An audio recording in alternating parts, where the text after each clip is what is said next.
Hey folks, welcome to the Alliance Pro Wrestling Network YouTube channel. I am your host, Lewis Carlin. Coming up right now is an interview that I conducted with Impact Wrestling's Josh Mathews. We spoke about Hard to Kill, the upcoming Hard to Kill pay-per-view. We spoke about his Micro Brawler and many, many other things. So enjoy it. Here it comes right now, my interview with Impact Wrestling's Josh Mathews. What's it feel like having your own Micro Brawler? It must be a great feeling, and it sold out really quickly as well.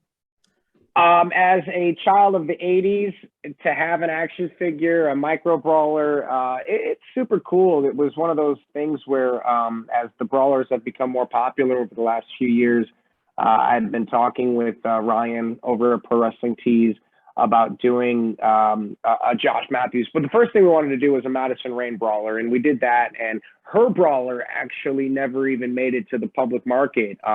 Ryan sent out a couple emails to some groups that he has, and they sold out privately on through those groups.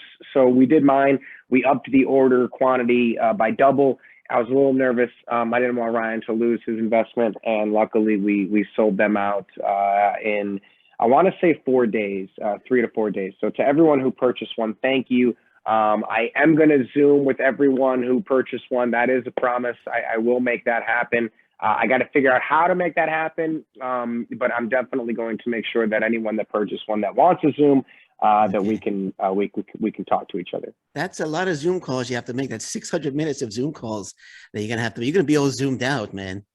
Hey, that's what I just want to be able to say thank you and to everybody, individually, and make sure that I get to do that for them. They were quite popular. I know you said there's not going to be any more, and I'm asking because I procrastinated and I didn't get one. So is there going to be any more released at any chance at all? This one, no. Now I did procure 3 of them, and I got those, and I'm not a collector. I don't have, in my 25-year career of wrestling, I have nothing. I don't keep anything. I don't know why. I like action figures of myself. I mean, I don't have anything. I have my collection of things, but I don't have anything that's mine. But so of those 3 that I was able to get, I am going to sign those, and I'll be selling those personally. So I'll put a link probably to my wife's like big cartel store or something like that, and those 3 will go directly from me. So if you get a chance to get one of those 3, that's awesome. Okay, and I know he was asking on Twitter, is Matt Cardona going to get his phone call? I'll see Matt Cardona in person. Okay. We didn't get to go to Matt and Chelsea's wedding. I wish we would have been able to make it, but we didn't get a chance to go over New Year's. So our best to Matt and Chelsea on their recent wedding. All right, fair enough. So this Saturday in Dallas, a sold-out Hard to Kill event taking place. Huge pay-per-view. It's going to be awesome from start to finish. Lots of great matches. Is there one match that you're looking forward to the most?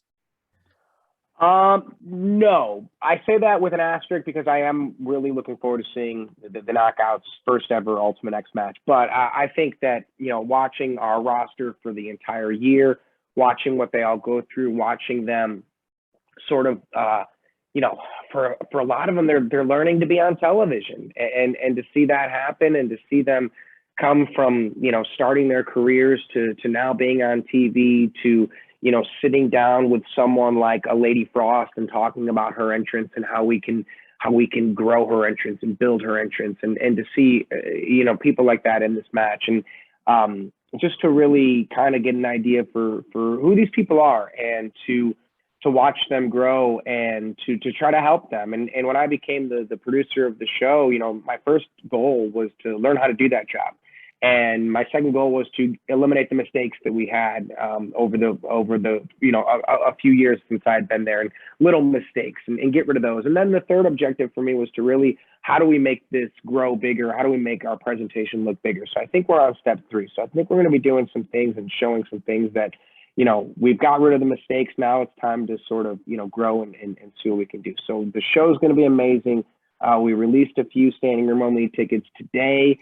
So similar to my 3 Micro Brawlers, if you can get those last remaining standing room only, sorry about my dog, standing room only tickets, join us in Dallas. If not, live on pay-per-view Saturday night. It's going to be a lot of fun. Absolutely. I'll definitely be watching. One match I'm looking forward to, Josh Alexander versus Jonah. What kind of war can we expect in that match? Physical battle. That's one of those in the trenches.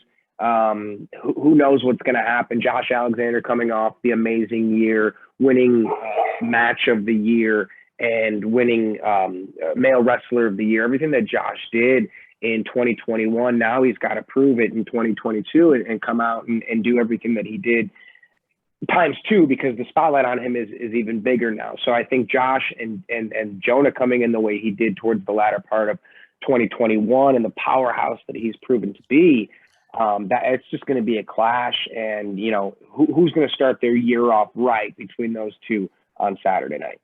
You have a prediction for that match? I'm predicting Josh Alexander wins, but do you have a prediction? I won't make any predictions. Okay. I think that I just think we're in for a highly entertaining battle between those two, and really who's going to set the tone between those two, as the most physically dominant athlete in Impact Wrestling for the year. And also Jonathan Gresham on the card, defending the Ring of Honor World Title against Chris Sabin. Going to be another tremendous match. Your thoughts on that match and your thoughts on Jonathan Gresham? I think that's going to be another one of those deals where it's like, what in the world is going on around here? I mean, the Ring of Honor World Championship being defended on an Impact Wrestling pay-per-view in 2022. Who would have ever thought that we'd see anything like that? I mean, Ring of Honor announces a few months ago that they're going on hiatus until April. And obviously, those of us in the wrestling world wish them nothing but the best and hope to see them back in April. And now you've got Gresham coming in, defending this championship, and he's going to do it on our show, on our soil, in our world. I think that, again, Forbidden Door has been overused, but maybe an olive branch extended between Impact and Ring of Honor. And I think it's been said, I'll say it, I think we're doing a great service to Ring of Honor by keeping their championship alive, by keeping them alive, by showing this this championship and giving it the credit that it deserves and giving it the stage that it deserves. So I'm really looking forward to that. Yeah, it's going to be a great match as well. With all the free agents that are available out there now, you think we might see a surprise or two at Hard to Kill? If there's one thing that we've learned about Impact Wrestling over the years, that whenever we are live, expect the unexpected. So expect a surprise, expect something. I'm going to close my door so that we don't have to listen to my dog. Okay. But I think that I'll continue speaking. I think that when Impact has gone live over the years, and I mean, look at Slammiversary from a couple of years ago when this all really got started, with the faces coming in, the Good Brothers coming in, and then you had Heath jump the guardrail and he got involved, and Matt Cardona comes in last year at Hard to Kill, this time last year. So I think that as it relates to being live, you never know what's going to happen. Well, 2021 was a huge year for Impact Wrestling. What can the fans expect in 2022?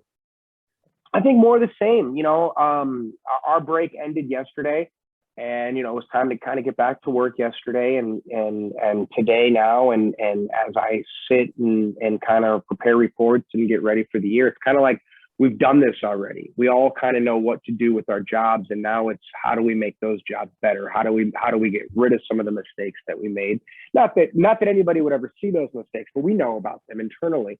So how do we fix things like that? How do we grow? How do we make things bigger, better in 2022 and beyond? And as I've told many people that I've had the privilege of working with over the last couple of years, that we're building something for the future. We're building something for future generations, and not for ourselves. We're building this for folks down the line. I hope that 20 years from now, somebody else is sitting here talking to somebody just like yourself about what Impact's doing, celebrating its 40th year celebration.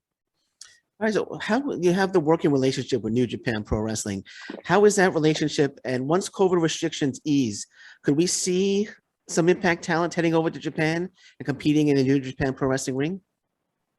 Well, you saw Finjuice come over and compete for Impact, and I think you've seen that we've gone to AAA, we've gone to Mexico, we've gone all over AEW, NWA, and now Ring of Honor. So I think obviously New Japan. The news came out today that New Japan's coming to Access TV. Yeah. Starting late January. So obviously I think that, being on the same network and being aligned, having guys like the Good Brothers, having the talent that have come over from New Japan, Rocky Romero, a great relationship with him, and the great relationship with the New Japan office. I think it's only a matter of time before, the world opens back up and we're all out there all over the world doing things. Yeah, I got my fingers crossed for Impact Wrestling versus New Japan Pro Wrestling Super Show. So hopefully that happens one day as well. That would be awesome. That would be awesome. Again, talking about COVID restrictions. I'm here in Windsor. When do you any plans on hopefully returning to Windsor St. Clair College in 2022? Because I'm dying for some live Impact Wrestling, man. I think everybody is, and I love hearing it. My wife and I went and trained at a school here in Columbus last night, NOW, New Ohio Wrestling. And they want to do things, and I think everybody that we've kind of touched over the last couple of years wants to get that back. St. Clair College, a great place for Impact, and love driving up there. I mean, we're 3 hours down the road, so I hope the answer is yes. I mean, I don't know if any of us have an idea of when the world's going to open back up and allow these things to happen and get these restrictions down. But yeah, it's for someone like myself who's been traveling all over the world for 25 years, I'm tired of being locked at home. I want to get on an airplane and go somewhere. I'm with you on that, man. I'm with you on that.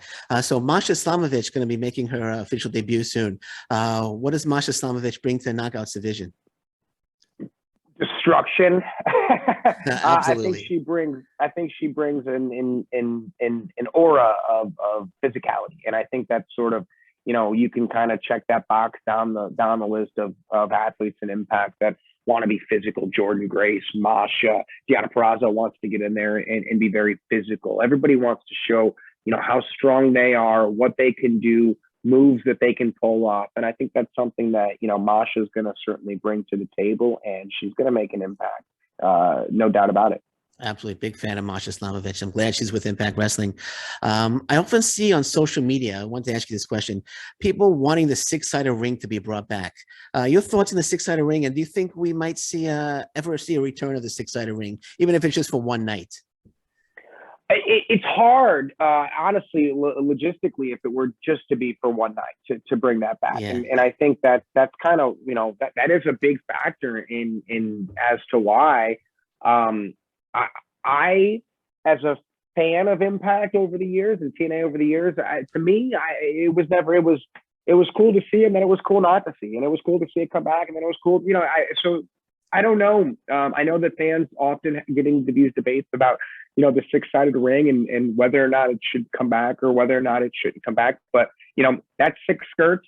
That's more skirts I now think of it from a different standpoint. Right now we have to order more turnbuckles, and we have to order different ring skirts and canvases and things like that. But as a fan watching, I think it's always a fun debate to have. And, as long as it's not around, the fans can debate whether or not it should be around. Do you miss being the lead play-by-play announcer at all? No. Okay. Okay. Look, I'll be really honest with you. I love broadcasting wrestling. I love calling action. I love sitting out there. But for once Keith Mitchell left Impact and went to AEW, and now Keith has retired recently, and nothing but the best to Keith from his 40-year career that spanned, world-class WCW, TNA, Impact. There was a void, and the void was in our producer's chair, and we tried to fill it. And I ultimately asked, many times, can I please try it? Can I please just try it? And maybe got in over my head, and told Scott D'Amore many times, I can do it. I'll be fine. And ultimately, we made the decision that I was going to try it, and I love it. There's no place that I'd rather be right now in my career than sitting in that chair, producing the show, and making all aspects of the broadcast as strong as they can be. All right, last question, and I'll let you go. Who do you think right now is the face of Impact Wrestling? Oh, what a great question. I was expecting, though, what do you think is the best match going to be on Hard to Kill? You caught me with that one. Okay. No, but in a good way, because it gets me thinking. I see the picture of Moose behind you there, and I know he wants to be the face of Impact Wrestling, and he's world champion. And, you know, you have Eddie Edwards and you have Sammy on the shelf right now. And those three guys are, you know, maybe you call them three of the pillars of Impact Wrestling right now. And then you have, you know, Deonna Purrazzo, who has really put the knockouts division on her back, and she wants to be the face of the company. You have Matt Cardona, who's come around. You have Brian Myers, and you have all these guys, the Good Brothers, you know, the two of them together. Eric Young, former world champion. He was the guy that started TNA, right? So you have all these people that can lay claim, and rightfully so, to being the face of Impact. And maybe this year we'll get a definitive answer. And I think maybe for the first time in a long time, it's good that you can't point to one person and say they're the face of Impact Wrestling. That guy is the face that runs the place. And I don't know if you necessarily want that. All right. Well, Josh, it's been an absolute pleasure talking to you today. I wish you nothing but the best of luck in 2022. And if any more Micro Brawlers become available, please, I would love to get my hands on one. Again, I procrastinated. I apologize for that. But I'd love to get my hands on one if any more become available. Hey, you were like me and didn't think they were going to sell out in 4 days. So that's okay. I appreciate the time. I'll enjoy Hard to Kill. Absolutely. I can't wait to see it. Again, thank you so much for joining me today, Josh. All right. Have a good one. You too. Bye-bye.